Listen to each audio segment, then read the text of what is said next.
الله الرحمن الرحيم.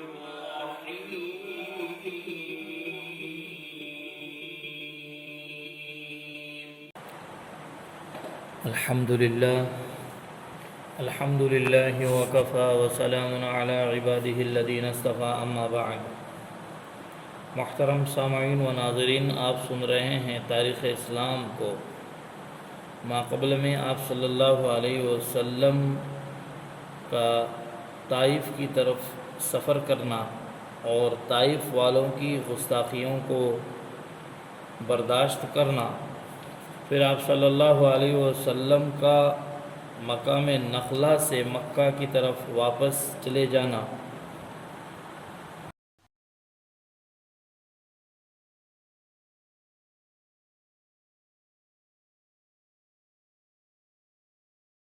پھر آپ صلی اللہ علیہ وسلم کا حضرت عائشہ رضی اللہ تعالیٰ عنہ اور سودا بنت زمعہ رضی اللہ تعالیٰ عنہ سے نکاح کرنا اور معراج نبوی کا پیش آنا کہ وہ کب واقع ہوئی، اس تعلق سے جتنے اقوال تھے اور جو باتیں تھیں وہ آپ تک پیش کی گئی ہیں. اب نبوت کا 11واں سال شروع ہو چکا تھا. مدینے کا رہنے والا قبیلہ اوس کا ایک شخص سوید بن صامت مکہ میں آیا، جو اپنی قوم میں کامل کے لقب سے مشہور تھا. اس کی ملاقات اتفاقاً حضور اکرم صلی اللہ علیہ وسلم سے ہوئی. آپ صلی اللہ علیہ وسلم نے اس کو اسلام کی دعوت دی. اس نے کہا شاید آپ کے پاس بھی وہی ہے جو میرے پاس ہے. آپ صلی اللہ علیہ وسلم نے فرمایا تیرے پاس کیا ہے؟ اس نے کہا حکمت لقمان ہے. آپ صلی اللہ علیہ وسلم نے فرمایا سناؤ. اس نے کچھ اشعار پڑھے. آپ صلی اللہ علیہ وسلم نے سن کر فرمایا کہ یہ اچھا کلام ہے، لیکن میرے پاس قرآن مجید ہیں جو اس سے بہتر و افضل ہیں اور ہدایت و نور ہیں. پھر آپ صلی اللہ علیہ وسلم نے قرآن مجید کو پڑھ کر اسے سنایا. اس نے قرآن مجید سن کر اقرار کیا کہ یہ واقعی ہدایت اور نور ہیں. بعض روایات میں ہیں کہ وہ مسلمان ہو گیا، بعض میں ہیں کہ وہ مسلمان نہیں ہوا، مگر آپ صلی اللہ علیہ وسلم کی مخالفت بالکل نہیں کی. مدینے میں جا کر وہ ایک لڑائی میں جو اوس اور خزرج کے درمیان ہوئی اس میں مارا گیا. انہی ایام میں انس بن رافع اپنی قوم بنو عبد الاشہل کے چند لوگوں کو ہمراہ لے کر مدینہ سے مکہ میں اس لیے آیا کہ قریش مکہ سے قوم خزرج کے مقابلے میں معاہدہ کر لے اور قریش کو اپنی قوم کا ہم آہد بنائیں. اس وفد کے آنے کی خبر سن کر حضور پاک علیہ الصلاۃ والتسلیم سب سے پہلے ان کے پاس پہنچ گئے.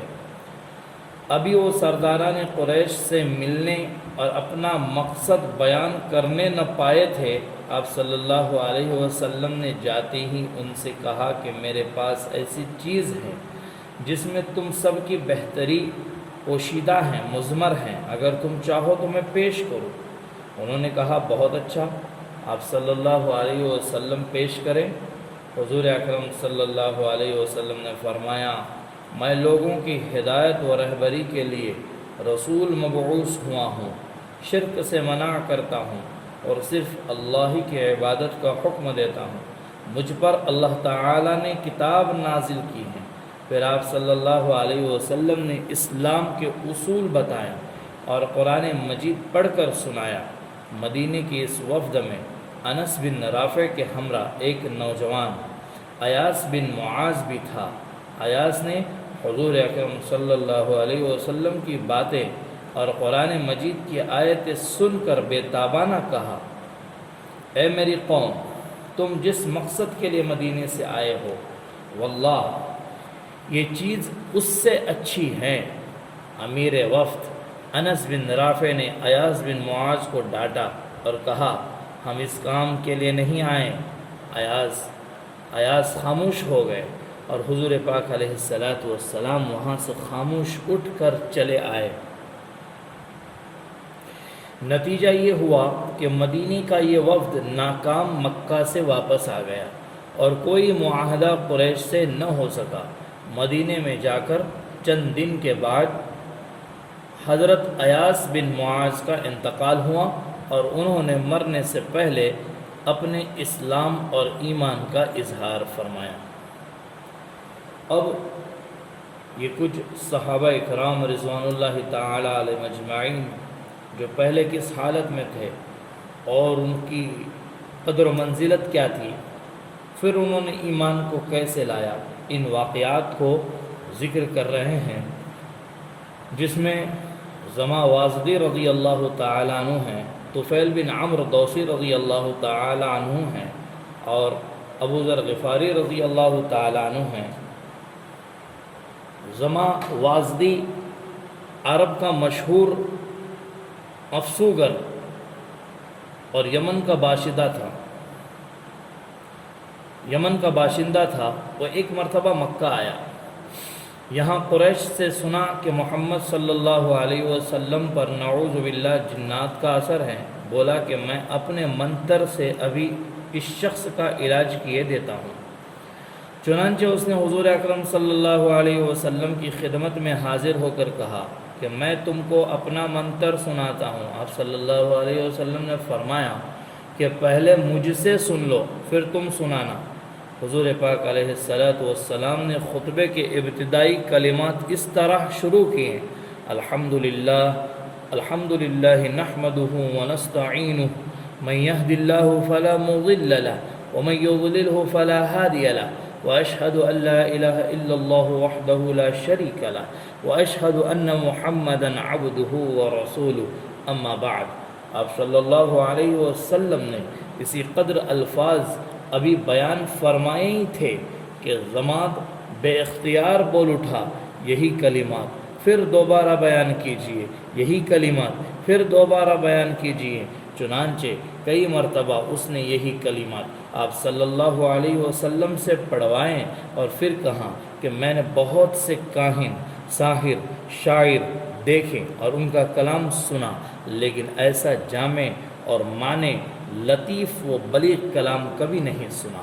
پھر آپ صلی اللہ علیہ وسلم سے کہا کہ اپنا ہاتھ بڑھاؤ، میں مسلمان ہوتا ہوں اور اسلام کے لیے بیعت کرتا ہوں۔ انہی میں سے طفیل بن عمرو دوسی تھے۔ یمن میں قبیلہ دوس آباد تھا۔ اس قبیلے کا سردار طفیل بن عمرو رضی اللہ تعالی عنہ، یہ تو بعد میں ہوئے ہیں، لیکن اس قبیلے کے سردار تھے طفیل بن عمرو، جو رؤسائے یمن میں شامل تھے۔ ان کا شمار یمن کے رؤساء میں ہوتا تھا۔ طفیل علم و دانش مندی کے علاوہ بہت مشہور اور زبردست شاعر بھی تھا۔ اسی سال یعنی سن نبوی 11 میں وہ اتفاقاً مکہ کی طرف آیا۔ طفیل بن عمرو کے آنے کا حال سن کر سرداران قریش استقبال کے لیے مکہ سے باہر نکلے اور بڑی عزت و تعظیم کے ساتھ شہر میں لائے، بڑا اکرام کیا اور پرتپاک استقبال اور خیر مقدم کیا۔ قریش کو اس بات کا اندیشہ ہوا کہ کہیں محمد صلی اللہ علیہ وسلم سے طفیل کی ملاقات نہ ہو جائے اور طفیل پر ان کا جادو نہ چلے۔ چنانچہ انہوں نے مکہ میں داخل ہوتے ہی طفیل سے کہا کہ آج کل ہمارے شہر میں مکہ میں ایک ایسا جادوگر پیدا ہو گیا ہے جس نے تمام شہر کو فتنے میں ڈال دیا ہے۔ باپ بیٹے سے، بیٹا باپ سے، بھائی بھائی سے اور خاوند بیوی سے جدا ہو گیا۔ آپ چونکہ ہمارے معزز مہمان ہیں، لہٰذا آپ بھی احتیاط برتیں اور کوئی کلمہ اس جادوگر، اس ساحر یعنی نعوذ باللہ محمد صلی اللہ علیہ وسلم کی زبان سے نہ سنیں۔ قریش کے بار بار اصرار اور خوف دلانے کا نتیجہ یہ ہوا کہ طفیل نے اپنے کانوں میں روئی ٹھونس لی کہ کہیں ایسا نہ ہو کہ اچانک محمد صلی اللہ علیہ وسلم کی آواز اس کے کانوں میں پڑ جائیں۔ ایک روز علی الصبح طفیل اپنے کانوں میں روئی ٹھونس کر خانہ کعبہ میں پہنچے۔ وہاں حضور اکرم صلی اللہ علیہ وسلم نماز فجر پڑھ رہے تھے۔ نماز پڑھنے کا طریقہ جو طفیل نے آنکھوں سے دیکھا، طفیل کو اچھا معلوم ہوا۔ وہ آپ کے قریب چلے گئے۔ وہاں آپ صلی اللہ علیہ وسلم کی قرأت کی آواز بھی کچھ کچھ سنائی دینے لگی۔ اب طفیل کے دل میں یہ خیال پیدا ہوا کہ آخر میں بھی ایک شاعر ہوں، عقل مند ہوں، ادیب ہوں، پڑھا لکھا ہوں اور رئیس بھی ہوں۔ اگر اس شخص کی باتیں اچھی ہوگی تو مان لوں گا، اگر بری ہیں تو انکار کر دوں گا۔ یہ خیال آتے ہی روئی کانوں سے نکال کر پھینک دی۔ حضور اکرم صلی اللہ علیہ وسلم نماز ختم کر کے اپنے گھر کی طرف چلے تو طفیل بھی آپ کے پیچھے پیچھے ہو لیے اور کہا کہ مجھ کو آپ اپنی باتیں سنائیں۔ حضور اکرم صلی اللہ علیہ وسلم نے قرآن مجید پڑھ کے سنایا۔ طفیل اسی وقت مسلمان ہو گئے اور کہا کہ آپ دعا کریں کہ اللہ تعالی میرے ذریعے میرے قبیلے والوں کو اسلام قبول کرنے کی سعادت اور توفیق عطا فرمائیں۔ طفیل مکہ سے اپنے گھر آئے اور اسلام کی تبلیغ کو شروع کر دی۔ حضرت طفیل رضی اللہ تعالیٰ عنہ نے حضور اکرم صلی اللہ علیہ وسلم سے کہا کہ مکہ والے آپ کو بہت ستاتے ہیں، آپ ہجرت فرمائیں اور میرے گھر چل کر رہیں۔ اب صلی اللہ علیہ وسلم نے فرمایا کہ جب تک اللہ تعالی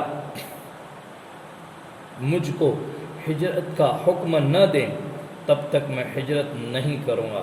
جب اللہ تعالی مجھ کو ہجرت کا حکم دے گا تبھی ہجرت کروں گا، اور جس جگہ کے لیے حکم ہوگا اسی جگہ ہجرت کر کے جاؤں گا۔ پھر باری آتی ہے ایمان لانے کی۔ حضرت ابو ذر غفاری رضی اللہ تعالیٰ عنہ، یہ حضرت ابو ذر غفاری قبیلے بنو غفار سے تعلق رکھتے اور مدینہ یعنی مدینہ کا پہلا نام یثرب کے نواحی علاقے میں رہتے تھے۔ مدینہ میں حضور اکرم صلی اللہ علیہ وسلم کی خبر سوید بن صامت اور ایاس بن معاذ کے ذریعے پہنچی اور اڑتی ہوئی حضرت ابو ذر رضی اللہ تعالیٰ عنہ کے کانوں تک پہنچی تو انہوں نے اپنے بھائی انیس کو، جو شاعر بھی تھے، تحقیق حال کے لیے مکہ روانہ کیا۔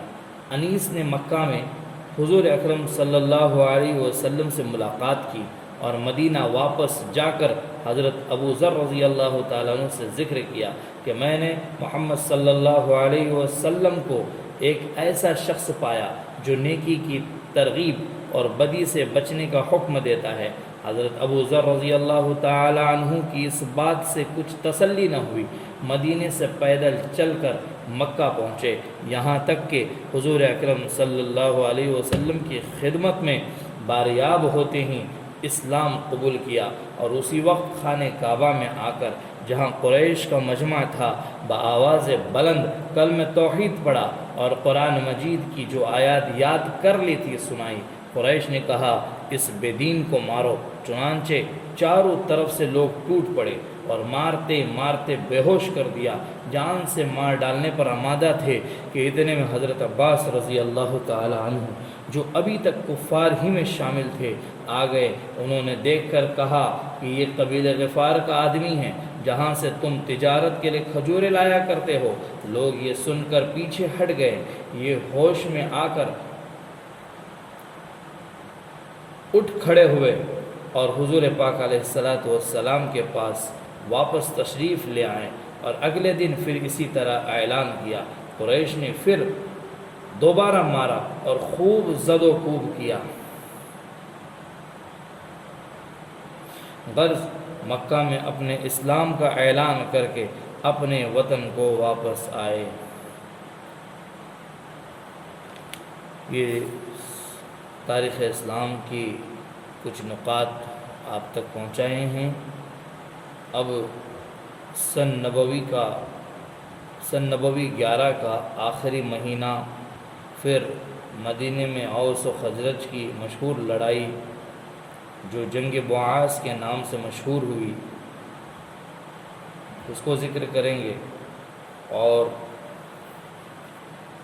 پھر آپ صلی اللہ علیہ وسلم کے ہاتھ پر کس کس نے اسلام کو قبول کیا، اور پھر اس کے بعد بیعت عقبہ اولیٰ جسے کہا جاتا ہے وہ کب پیش آئی اس کو ذکر کریں گے، اور اس میں کون کون شریک تھے ان کے نام ذکر کریں گے۔ آپ سے گزارش ہے آپ سنیں اور اسے آگے شیئر کیجئے۔